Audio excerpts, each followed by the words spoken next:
Olá, estamos começando o programa Teorema aqui pela UX TV, a TV educativa da Universidade de Caxias do Sul, que é parceira do canal Futura. O programa Teorema, todas as semanas, propõe uma questão, algum tema atual, para debater aqui com convidados, pessoas da sociedade e também pesquisadores e estudantes aqui da Universidade de Caxias do Sul.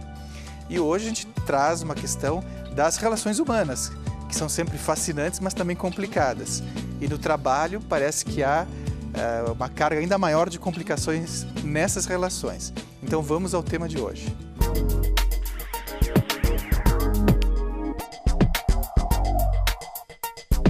O sentimento de ser ofendido, sendo que é mais comum em relações hierárquicas autoritárias. Este é o assédio moral. A pessoa que é vítima dessa violência, além de se sentir fragilizada no trabalho perante seu superior e colegas, acaba muitas vezes por pedir demissão, tamanha violência psicológica a qual é submetida. Então, como lidar com essa situação? Como combater o assédio moral? Essa é a questão do teorema de hoje. Assédio moral, né? A questão é como combater o assédio moral. Mas antes disso, a gente quer saber o conceito, né, do que seria o assédio moral. Então a gente está recebendo alguns convidados aqui no Teorema, né, o Ricardo Garcia, que é procurador do trabalho, a Estela Mares, que é psicóloga do Sindicato dos Bancários, aqui de Caxias do Sul, e a Annelise, que é estudante de pedagogia aqui da Universidade de Caxias do Sul e que ajuda sempre como estudante a compor essa banca do pensamento, a propor questões sobre o tema abordado, né? Então, o que seria assim o assédio moral, né? Se dá para conceituar, Ricardo? Bem, dá para conceituar, mas aí eu acho que a Estela é a pessoa mais abalizada, profissional, mais bem qualificada para falar sobre isso. Boa tarde, né? Eu gostaria de colocar aos nossos telespectadores que o assédio moral ele tem que ser bem diferenciado do que é um conflito, do que é um estresse, né? Do que é uma situação de burnout. Nossos trabalhadores, justamente nesse aspecto, eles ocorrem com ações e atos repetitivos. São situações que têm uma intencionalidade e uma direção sobre o trabalhador. Então, nem tudo que né?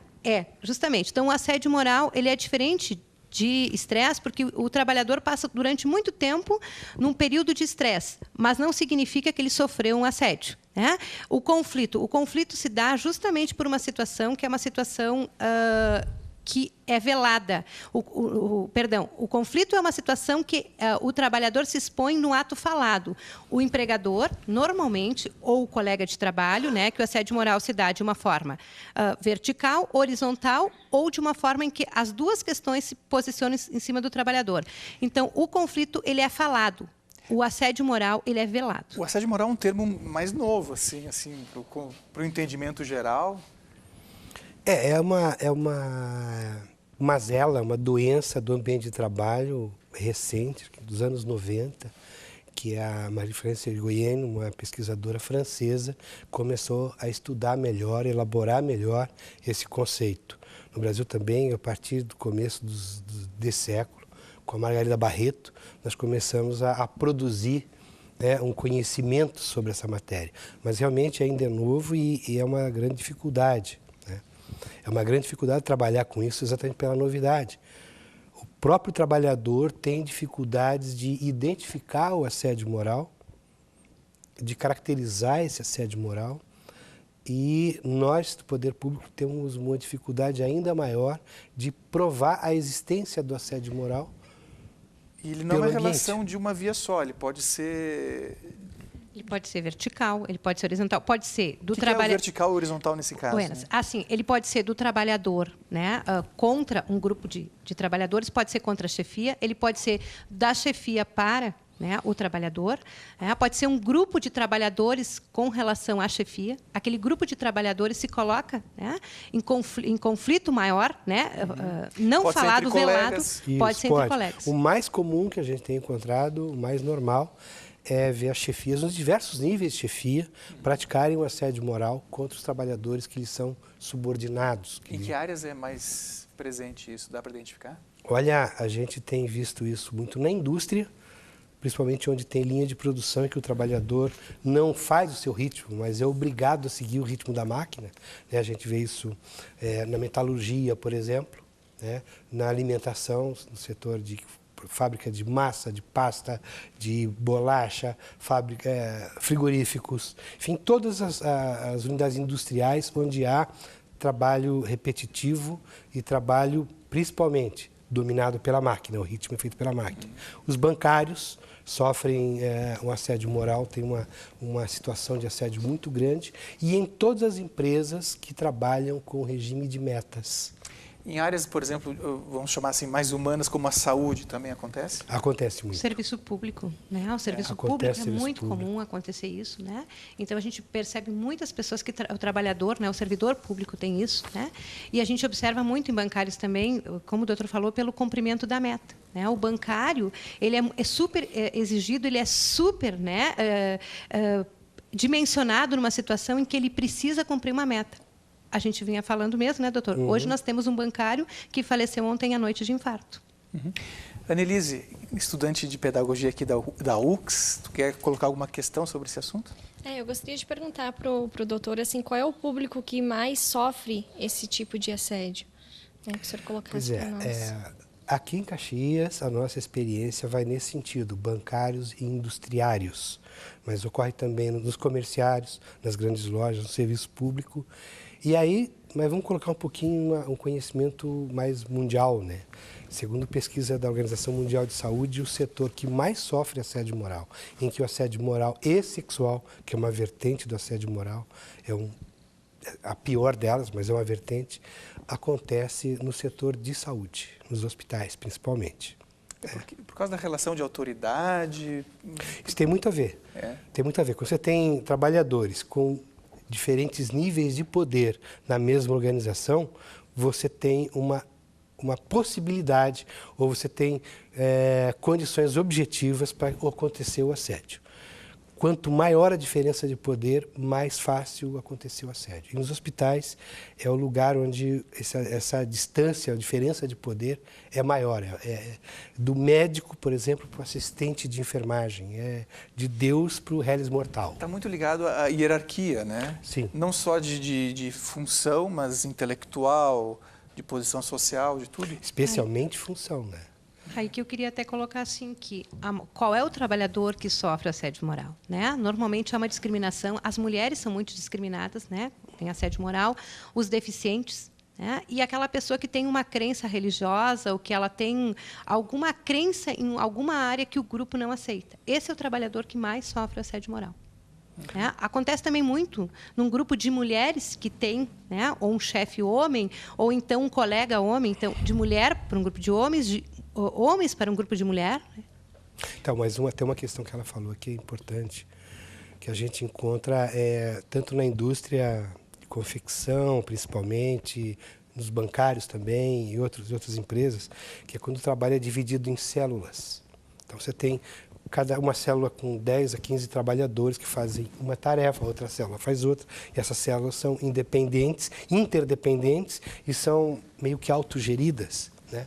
Porque aí a produção da célula interessa a todos que a compõem. Um trabalhador que fica doente, por exemplo, tem uma situação na vida dele mais complicada, ele se afasta ou produz menos, ele acaba sendo assediado pelos próprios colegas de célula, porque veem nele, né, um obstáculo a alcançar a meta coletiva, a prejudicar o salário que tem produtividade e etc. Então, essa discriminação ela pode ser de uma forma mais permanente, como ela disse, das mulheres, raça, deficiência física, mas pode ser pontual, pode ser circunstancial.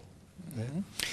Essa questão que o doutor falou dos afastados, né? Da pessoa que se afasta do trabalho para se recuperar de uma doença e ela retorna ao trabalho. A gente tem casos específicos de bancários em que, inclusive, uma bancária foi colocada numa situação num vidro, exposta, sem poder trabalhar, porque ela tinha retornado ao trabalho depois de um período afastada, em que ela sofria assédio moral, em que toda a agência via ela e pedia o que ela estava fazendo naquele posto. Annelise, tu que está estudando, né, na área de pedagogia, o que tu acha desse conceito? Tu imagina que isso poderia ser trabalhado preventivamente já na educação?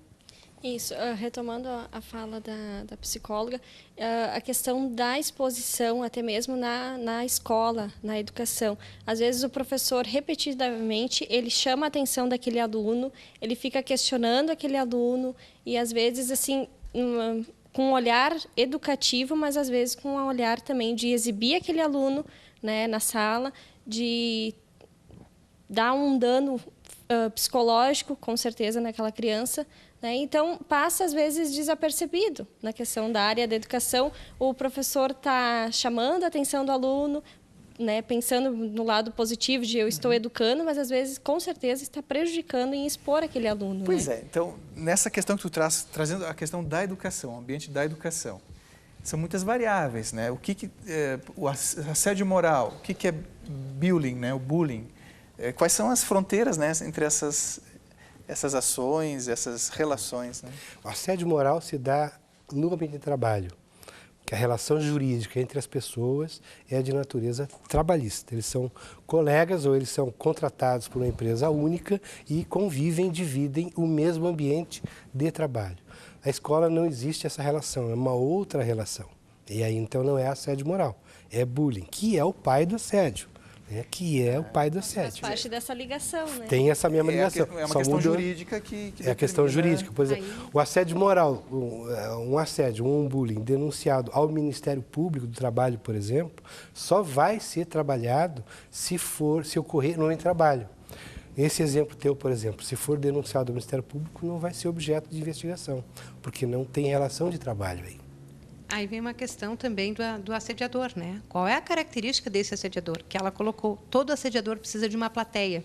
O assediador ele precisa se sentir importante, ele é uma pessoa agressiva, né? Normalmente é uma pessoa manipuladora, é uma pessoa que usa de recursos para se confrontar com uma pessoa que tem menos recursos diante da situação. E, normalmente, o assediado é uma pessoa muito inteligente, muito capaz, desenvolve muito bem suas tarefas. Só que o assediador ele acha que o assediado está competindo com ele psicologicamente.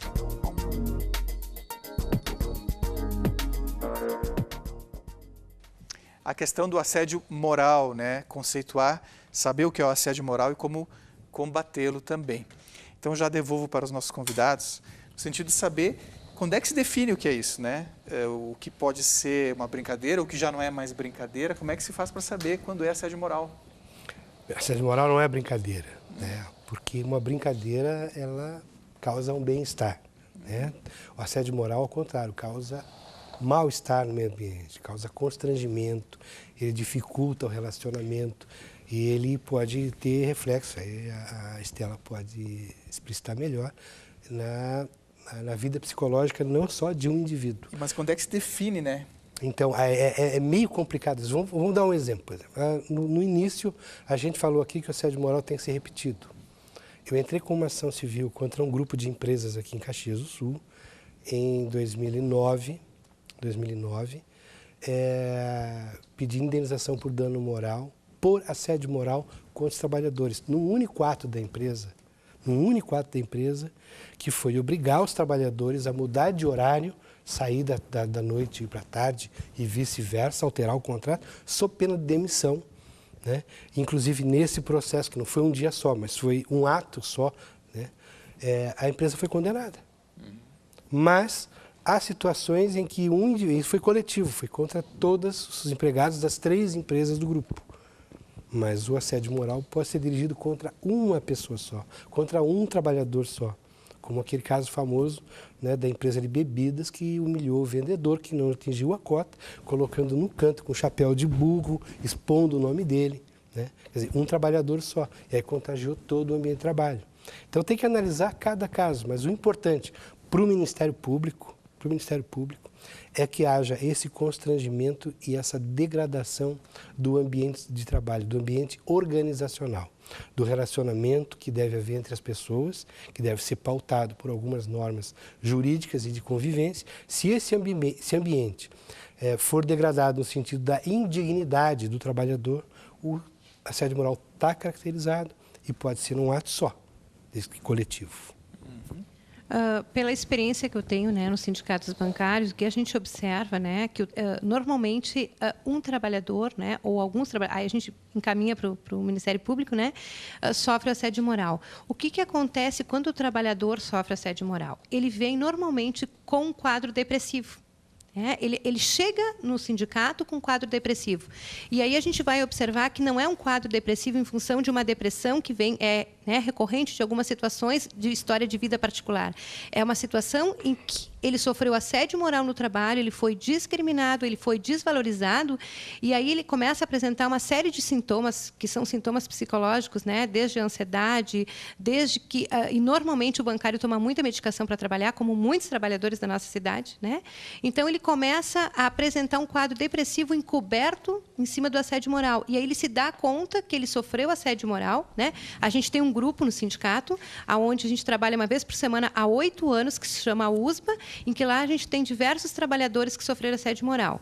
E aí eu tenho uma outra experiência também, que é a experiência da Justiça do Trabalho, que eu sou perita da Vara Especializada de Trabalho, né? Em que o juiz encaminha casos de assédio moral para julgar se é realmente um assédio ou é um quadro depressivo que ele é situacional. E tem uma ferramenta para uma perícia para definir o que é caracterizar o assédio? A perícia ela se compõe, né, em normalmente a aplicação de testagem, né, principalmente testagem relacionada à depressão, em que aí a gente vai observar se é uma depressão que ela é uma depressão de situações de vida da pessoa, ou se ela é uma depressão ocasionada pelo trabalho laborativo, né, pela questão laborativa, né?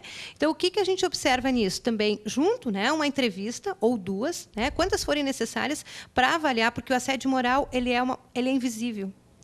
É difícil, por isso que é muito difícil diagnosticar, porque ele é uma coisa invisível. E aí, o que acontece? Normalmente, o assediador ele precisa de uma plateia muito grande e o assediado não se dá conta que ele está sendo assediado e ele vai sofrendo sintomas, né, recorrentes desse assédio e ele acha que é uma depressão. Eu gostaria de fazer uma pergunta aos convidados. Como é que vocês, na questão do poder público, né? Como é que se chega a esse caso até o poder público? Como é que são os trâmites para se chegar a essa situação? Bem, pode chegar como chega normalmente qualquer denúncia de violação trabalhista, ou por meio de um trabalhador, ou por meio do sindicato, ou por meio até de um juiz do trabalho que encontra uma situação dessa, ou o Ministério do Trabalho, ou qualquer pessoa que testemunhe uma situação dessa e nos informa, inclusive, de maneira anônima. O nosso problema é como tratar isso, porque sendo uma situação decorrente das relações de trabalho, decorrente da diferença de poder, né, e envolvendo situações como a própria garantia de emprego, aí sendo invisível essa questão do assédio, porque tem uma outra perversidade também. Muitas vezes o assediado é considerado responsável pelo assédio que sofre, pelos colegas. Bom, por exemplo, uma trabalhadora que é assediada sexualmente por um gerente. Ah, não, se ele está fazendo isso é porque ela abriu alguma porta. Né? Não é visto como assédio, como uma conduta ruim por parte dele, mas porque ela permitiu. Né? E aí, como é que a gente prova isso? A gente recebe a denúncia, vamos fazer um inquérito, vamos investigar e aí vamos produzir provas. Porque temos que demonstrar, primeiro tem que demonstrar para mim, Ministério Público, que aquela denúncia, que aquele assédio realmente ocorreu. Para que depois eu possa ir para a Justiça e ir lá produzir provas para convencer o juiz de que o assédio aconteceu. E essa produção de provas do assédio é um tipo só. Né? Tem a psicológica, que ela faz no assediado, mas do ponto de vista do judiciário, a prova testemunhal é fundamental. Quer dizer, o que é que as pessoas viram e os trabalhadores, colegas, não querem falar. Eu já tive o desprazer de ter que arquivar vários inquéritos, não só de empresa, não só de banco, não só de indústria, né, mas de comércio e tal, em situação nesse sentido. Não havia prova, não havia como produzir prova. Todos que presenciaram, embora confirmando a ocorrência, se recusaram a prestar depoimento. Há meios, assim, nas ações, né, de tentar prevenir também, de tentar evitar esse tipo de certeza. conduta? Eu queria colocar só uma situação antes de responder a tua pergunta, que eu acho que é fundamental. Normalmente, o trabalhador que sofre assédio moral, ele é culpabilizado pela situação. Eu acho que esse é o fator fundamental. Além de ele sofrer de uma doença, a questão perversa, né, da situação da empresa, da organização. Ele é culpabilizado porque ele sofreu assédio. E aí ele é discriminado. Aí ele sai, ele se afasta do trabalho, ele se afasta por depressão, não por assédio, né? Às vezes ele acaba se afastando por depressão porque ele tem um monte de sintomas depressivos, e ele só vai se dar conta que é assédio depois. E o que representa isso? Ele volta para a empresa, ele é assediado novamente por ter ficado afastado, né? Então, essa culpabilização é interessante, né, de poder pensar. Só uma pergunta. E esse funcionário que ele retorna para o trabalho, ele tem um acompanhamento? Como é que funciona? Para que não venha a sofrer novamente, né? Justamente. Nossos bancários a gente acompanha. Eu acompanho, né? Inclusive, assim, a gente vai junto com o sindicato, a gente acompanha e a gente conversa. Nós tivemos um caso em que uma bancária, ela, né, foi levada pela psicóloga, pelo sindicato, e quando ela chegou lá, ela sofreu assédio de novo. Essa pergunta é interessante, porque assim, quem deveria acompanhar? Quando um trabalhador adoece, se afasta por um acidente ou uma doença qualquer, quando ele retorna e ele teve a sua capacidade laboral comprometida, diminuída, por exemplo, ele perdeu um braço no acidente, ele tem que se readaptar para uma função que ele possa executar sem prejuízo, né? Agora, com a sua nova condição e acompanhado pela empresa, ver a sua saúde como acontece.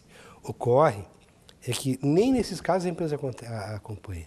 Quando há assédio e afastamento em decorrência do assédio, que agrava ou cria uma depressão, o trabalhador é culpabilizado não só pelos colegas, mas também pela empresa, e não existe nenhum tipo de cuidado especial por parte dos médicos do trabalho, por parte da administração da empresa, no sentido que isso volte a ocorrer. Até o contrário. O que a gente vê no Ministério Público é, diante de uma situação de assédio moral, a empresa analisa se aquele assédio que um empregado dela está fazendo, digamos, por iniciativa própria, ninguém mandou fazer, mas se aquele assédio interessar a empresa, ela fecha os olhos.